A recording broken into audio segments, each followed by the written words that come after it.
Here we'll be covering linear systems of differential equations. This is where the actual model of the system we have is in the form of rates of change. So the overall system is not linear in nature, but one form of representation of it is.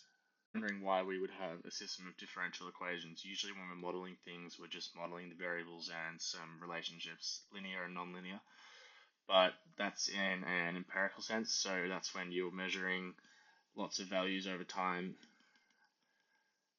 collecting the data, and then you try and fit an equation to it.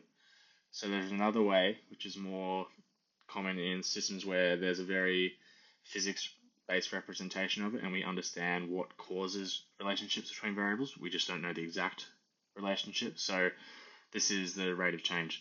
The rate of change is often, if with y and x, on average, delta y on delta x.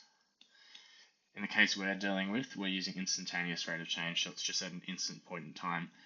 And that's either represented as dy on dx or f dash of x. Usually it's time, so f dash of t. And basically at each different points in time for this system in the real world, we're seeing what the value of those are. So maybe t1 and then t3, and we're seeing how do these relate. Change with differential systems is exponential. So this is the form of some combination of e to a function. Usually e to the x is the most basic. And this occurs when the growth or decay of a quantity is proportional to that current quantity.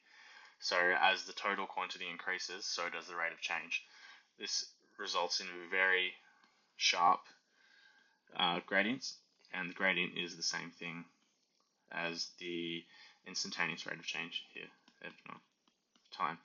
So this occurs in pretty much here and here. They're populations of something growing. So human population growth, bacteria, cancer, and it also comes into account with finance, so inflation and compound interest. And just so you know for the next slide, the derivative, so the rate of change of a function e to the x, or a e to the x, is, a e to the bx is a times b times e to the bx. In other words, f naught of x equals a times f of x. It's a proportional relationship. Exponential functions have linear combinations of themselves for derivatives, and this isn't just the case of their own function. So you might have f naught equals a f plus b g, where f and g are functions.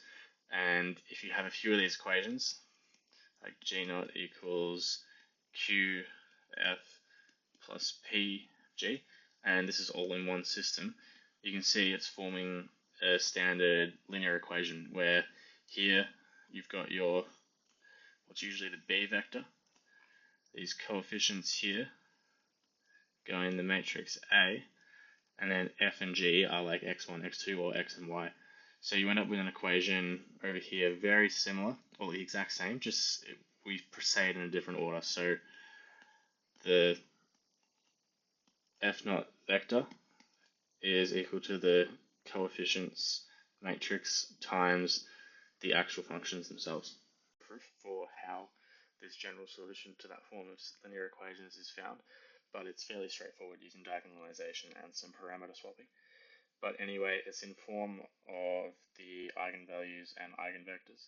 And then as you can see here, C1, C2, Cn, that is a constant that you find by substituting known values. So you would usually be given a set of values that are true just from recording the system, and you sub that in to find them once you know the rest.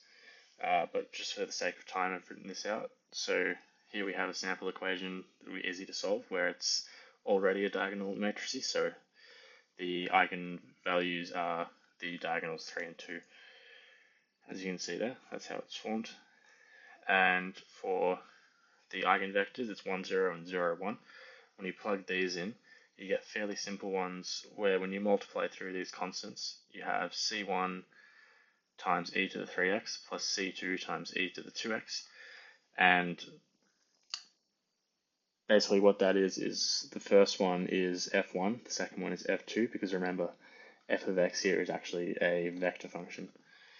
So once you multiply those through, you plug in the values for c, and then you have the equation in the general form, which is much faster than going through and trying to solve each one with standard calculus, at least in this scenario. So that parameter swap and diagonalization that I mentioned, this is what ultimately leads to the general solution being in terms of the eigenvectors and eigenvalues. So diagonalization takes it to a new basis called the eigenbasis. This is in terms of another function, which is called parameter here. Then you solve it with diagonalization in that new basis, which is a lot more simple, and then switch back to the standard basis.